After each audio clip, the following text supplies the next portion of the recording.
80 ரன்கள் குறைவு. சொல்ல வார்த்தையே இல்லை. ரொம்ப பவர்ஃபுல்லா அடிச்சாங்க. ராகுல் சோகம்.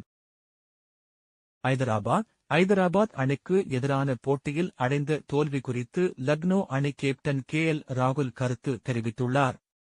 ஐதராபாத் அணிக்கு எதிரான போட்டியில் லக்னோ அணி 10 விக்கெட்டுகள் வித்தியாசத்தில் தோல்வியை சந்தித்துள்ளது. இந்த போட்டியில் முதல் பேட்டிங் ஆடிய லக்னோ அணி 20 ஓவர்களில் 4 விக்கெட்டுகள் இழப்பிற்கு 165 ரன்கள் சேர்த்தது. லக்னோ அணி நிர்ணயித்து 166 ரன்கள் இலக்கை 9.4 ஓவர்களில் விக்கெட் இழப்பின்றி ஐதராபாத் அணி சேஸ் செய்தது. இதன் காரணமாக லக்னோ அணி 6வது தோல்வியை பதிவு செய்துள்ளது.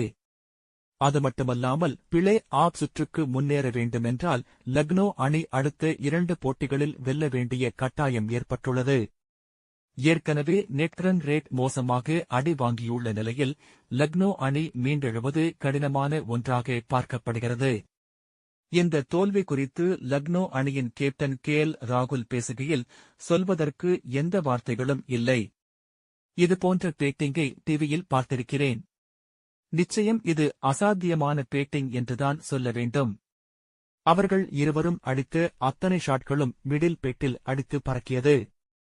சிக்சர்கள் அடிப்பதற்கு நிச்சயம் கடுமையாக பயிற்சி செய்திருக்கிறார்கள். இந்த பிட்சை கணிப்பதற்கான அவகாசத்தை கூட அவர்கள் இருவரும் கொடுக்கவில்லை.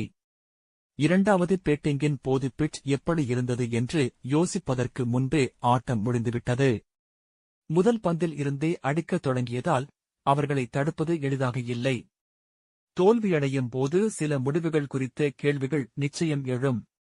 நாங்கள் 40 முதல் 50 ரன்கள் வரை குறைவாக எடுத்ததாக நினைத்தேன். பவர் பிளேவில் நாங்கள் 2 விக்கெட்டுகளை பறிகொடுத்த போது அடுத்த மீண்டு வருவதற்கு வாய்ப்பு கிடைக்கவில்லை. கடைசியில் பதோனி மற்றும் பூரன் சிறப்பாக விளையாடினார்கள். ஆனால் நாங்கள் 240 ரன்கள் சேர்த்திருந்தாலும் ஐதராபாத் அணி எளிதாக சேசிங் செய்திருக்கும் என்றே நினைப்பதாக தெரிவித்துள்ளார்.